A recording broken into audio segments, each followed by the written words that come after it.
FM 89.1, Radio Universidad. Vos contabas, Mauro, que hoy es el Día Internacional de la Conciencia de la Pérdida y el Desperdicio de Alimentos. Es increíble que con tanta gente padeciendo hambre en este mundo haya alimentos, una gran cantidad de alimentos que terminan en la basura. Y es por eso que convocamos a Manuel Jaramillo, que es director general de la ONG Vida Silvestre. Vamos a hablar sobre algunos informes que estuvieron difundiendo por este día precisamente, Día Internacional de Conciencia de la Pérdida y el Desperdicio de Alimentos. ¿Qué tal, Manuel? María te saluda desde aquí, desde el estudio, y Mauro Jardón desde casa. ¿Cómo te va? Hola María y Mauro, un placer comunicarme con ustedes y con toda la audiencia. Muchas gracias por la llamada. Bueno, el placer es nuestro y sobre todo convocarte para una temática que tanto nos toca, ¿no? Porque si hay algo, una de las cosas que más le puede preocupar a cualquier ser sensible es el hambre en el mundo, la cantidad de personas adultas y sobre todo niños y niñas que pasan hambre día a día. Y estaba leyendo ahí un dato, corregime si esto no es verdad, que el 40% de los alimentos termina en la basura. Sí, es tremendo y como bien decís vos, es un golpe a nuestra moral, a nuestra ética, que nos tiene que llamar la atención justamente por cómo nos impacta. Y también es un tremendo problema ambiental, porque para producir ese 40% de alimentos que tiramos, consumimos agua, consumimos capacidad de fertilidad de los suelos, destruimos ambientes naturales que transformamos muchas veces en áreas de cultivo, o diezmamos poblaciones de peces que capturamos en el mar y que lamentablemente muchas veces se desperdician antes de alimentar a las personas, ¿no? Se calcula que aproximadamente con el alimento que se tira se podría alimentar 7 veces a las personas que hoy pasan hambre en el mundo, y este problema es un problema ambiental, social y económico, ¿no?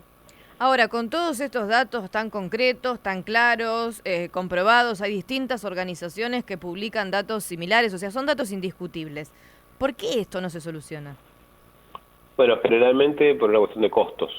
Lamentablemente para el sistema que tenemos hoy en funcionamiento es más económico desperdiciar estos alimentos que ponerlos en un sistema de utilización eficiente y de acceso justamente a las personas que más lo necesitan.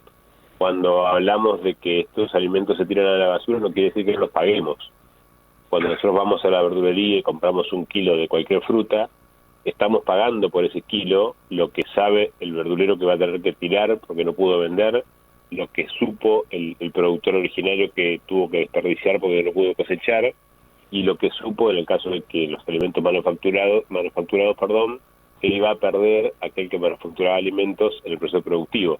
Entonces, si nosotros lográramos incorporar esta pérdida de alimentos en la ecuación económica y cada uno de nosotros hiciera lo posible por evitar esta pérdida de alimentos, podríamos iniciar un proceso de solución a partir de los consumidores, pero también hay cosas que pueden hacer los gobiernos y los estados. Totalmente, porque además no solamente lo paga las personas que consumen, sino que lo paga el planeta. Vos bien decías, el consumo de agua, el consumo de energía, las políticas de alimentación también, ¿no? Porque vos hablabas recién de las superficies de cultivo. Hay mucha superficie de cultivo para alimentar animales que después nos comemos, ¿no? También el tema del consumo de carne, de la necesidad de reducirlo quizás, ¿no? Sí, sin duda, bueno, y ahí justamente es donde los gobiernos pueden establecer políticas de eficiencia en el uso de los recursos para evitar el precio de alimentos o incentivos económicos, fiscales, financieros para mejorar la eficiencia del uso de recursos. En el tema en particular de la ganadería, sin duda la ganadería que se produce en campos naturales, en pastizales naturales como hay muchos en Argentina, casi el 60% de nuestro territorio corresponde a pastizales naturales donde no se puede producir agricultura, es la ganadería que hay que apoyar, una ganadería que sea distinta a aquella que tiene animales encerrados, para los cuales se cultiva granos, muchas veces convirtiendo bosques nativos o humedales, y que genera una carne distinta, una carne que encima tiene menor propiedad alimenticia y mayor impacto sobre la salud humana. Es por eso que hay que consumir menos y mejor carne, y esta mejor tiene que ver con el tipo de producción que tiene que estar asociada a pastizales naturales, donde la biodiversidad vive debajo de las patas de las vacas, ¿no? Es una forma justamente de utilizar los recursos naturales de manera eficiente y poder contribuir a partir de las buenas prácticas productivas a mantener y aumentar la biodiversidad. Intuyo, Manuel, que como vivimos en un mundo globalizado, que el cambio debe ser global, que es muy difícil desde algún rincón del planeta, desde cualquier país, fomentar un cambio grande por lo que sucede con las importaciones y exportaciones y demás. Pero particularmente acá en la Argentina, ¿no? Y tantas organizaciones que están reclamando, sobre todo hoy en este día de concientización, con todos los informes, organizaciones incluso como Vida Silvestre. ¿Han charlado, han conversado con este gobierno, con los anteriores? ¿Qué respuestas han tenido, si han podido entablar alguna conversación? No, en realidad, bueno, obviamente estos temas son temas que trascienden lo ambiental y que deberían estar incluidos en la mesa contra el hambre que ha creado Argentina. Lamentablemente esto no está incluido. Tampoco está incluido en nuestras políticas de reducción de emisiones de gases de efecto invernadero. Se estima que aproximadamente a nivel global el 10% de las emisiones de gases de efecto invernadero provienen justamente de estos alimentos que se tiran a la basura, y es necesario que los gobiernos incluyan en sus contribuciones nacionales determinadas, los NDCs, políticas de reducción de consumo de alimentos. Por otro lado, esta gestión ha creado el Consejo Económico y Social. Este Consejo Económico y Social tiene realmente que incluir pautas de modificación de estas malas prácticas productivas que tienden a desperdiciar algo tan vital como la alimentación. Ten en cuenta que Argentina se jacta de producir alimentos no solo para nosotros, sino para el mundo. De hecho, superamos ampliamente en toneladas la producción de alimentos que Argentina necesita, pero por otro lado, más de un 40% de la población es pobre y seguramente muchas personas irán a la cama sin cenar. Y esto es algo que tiene que revisarse más allá de la temática ambiental, fuertemente del componente social y económico, ¿no? Sí, el que pasa hambre, el que no pasa hambre, perdón, las familias que no pasan hambre, quizás destinan la mayor parte de sus salarios solamente a alimentarse, ¿no? Exactamente, es un tema complejo, no pasa en muchos países, donde altísimo porcentaje del ingreso familiar va a la alimentación, y esto ocurre, insisto, en un país que produce alimentos para el mundo. Un país que tiene una plataforma continental rica y extensa, donde la pesca casi que pasa desapercibida para la alimentación de la población, donde el descarte pesquero está a la orden del día, es ilegal, pero existe, donde muchos barcos que tienen sus bodegas llenas de merluza tiran un lastre y pescan langostino, y de esa merluza va a parar muerta al mar para llenar las bodegas con langostino. Eso es el desperdicio de alimentos. Es lo que un país como el nuestro no puede permitirse. La abundancia que tiene nuestro país muchas veces nos tiende a hacer pensar que podemos seguir maltratando esos recursos naturales que son la base de la abundancia, y esto tiene consecuencias sumamente negativas que ya estamos viéndolas y que en el largo plazo, en el mediano plazo, si no las corregimos, van a ser cada vez peor. Manuel, hola, ¿cómo estás? Buenas tardes, Mauro te saluda. Hola, Mauro. Vos decías que la mayoría de estos desperdicios se dan en la etapa de producción, ¿no? Distribución, pero también lo generamos en casa. ¿Cuáles son algunas de las acciones que podemos realizar para no generar este desperdicio, para aprovechar aún más? Digo que hay muchas cuestiones instaladas que dependen solamente de un cambio de hábito, ¿no? Digo, ¿cuáles son esos consejos que podemos dar?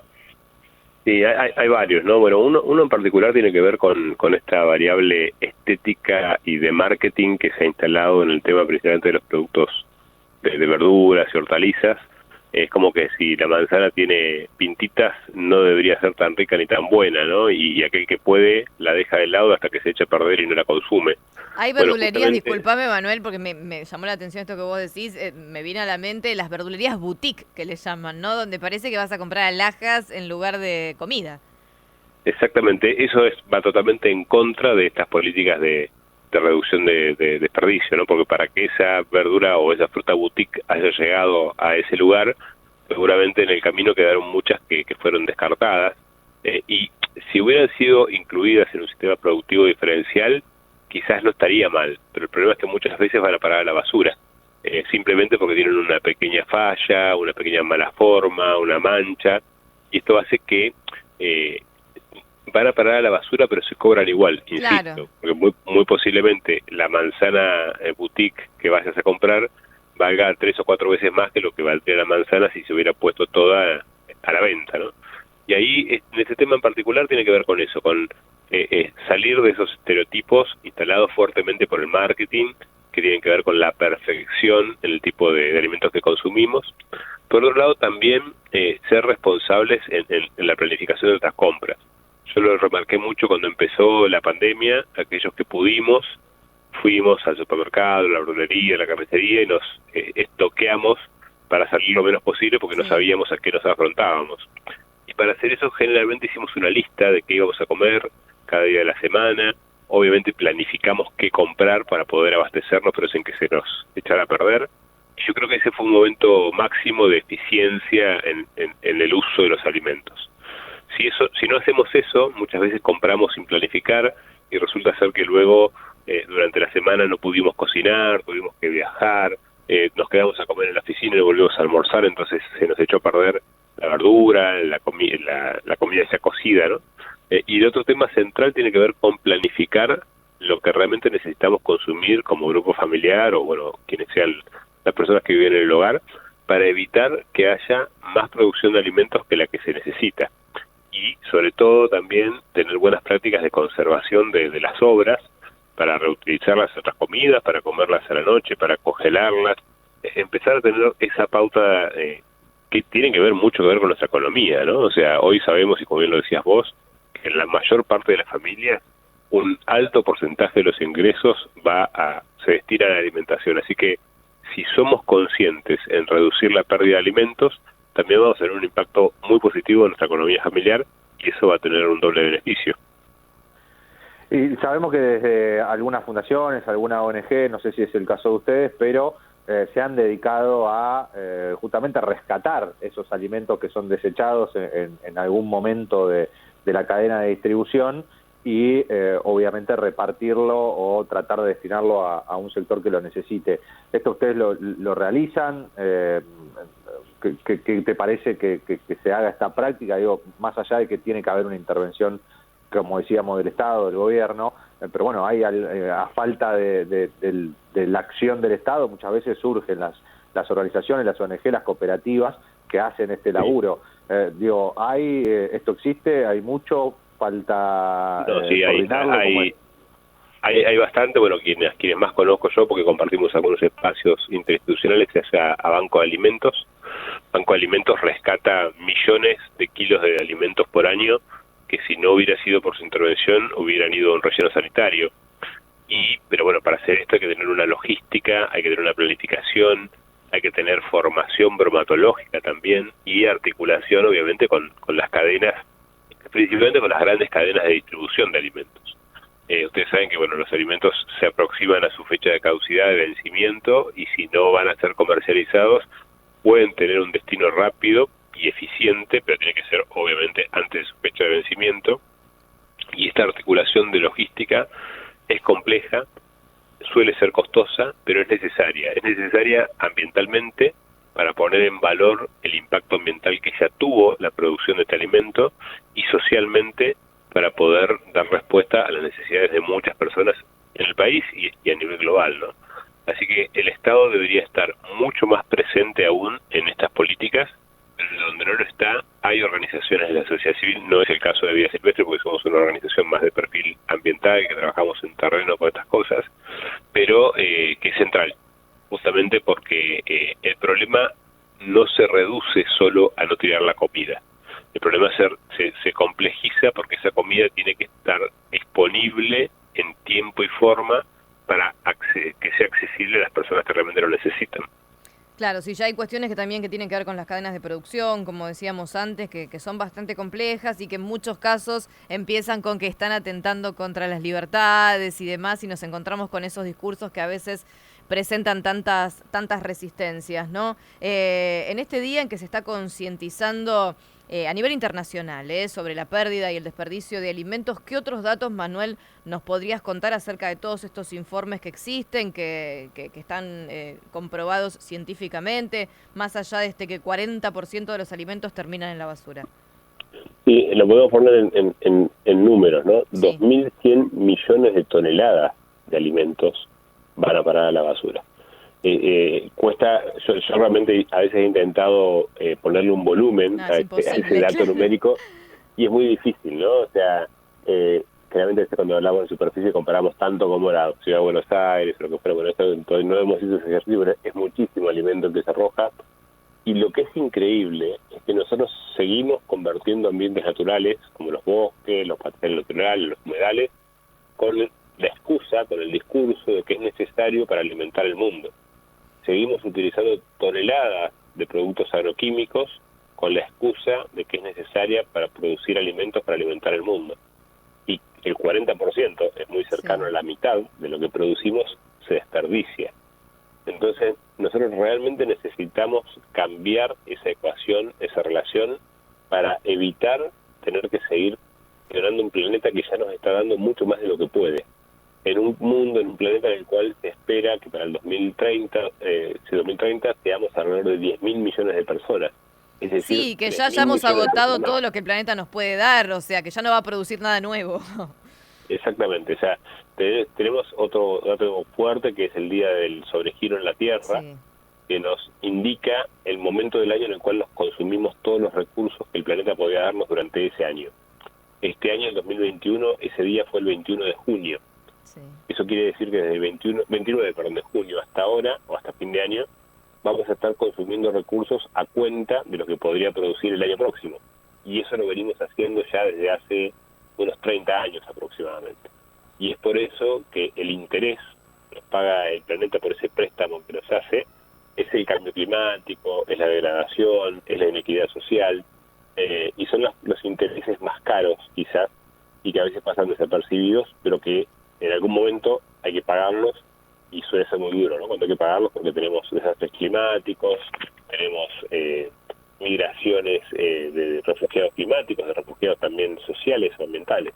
Y el cambio de paradigma tiene que darse hoy, porque mañana puede ser tarde. Y como a veces dicen, somos quizás la primera generación que toma conciencia del impacto que estamos generando en el planeta, y posiblemente seamos la única generación que puede hacer algo para revertirlo. Sí, por un lado pienso eso y me da esperanzas porque sabemos que hay muchos chicos y chicas que están recibiendo en sus currículas educativas mayor concientización sobre todas estas problemáticas. Creemos, bueno, obviamente siempre desde acá decimos que la educación es fundamental en todo. A veces no sabemos qué más pedirle a la escuela, ¿no? Que la ESI, que la educación ambiental, que la educación de la concientización sobre las cuestiones viales y demás. No sabemos más qué pedirle, pero sí sabemos que hay mucha más conciencia en los niños y las niñas. Pero por otro lado también vemos muchas juventudes sumándose a corrientes políticas sin entrar en partidismos que hacen de estos intereses que vos mencionabas recién, la negación incluso del cambio climático, hacen una cuestión de plataforma política, ¿no? Con muchas adhesiones. Entonces, por un lado tengo esperanzas y por el otro lado, Manuel, realmente estoy muy preocupada.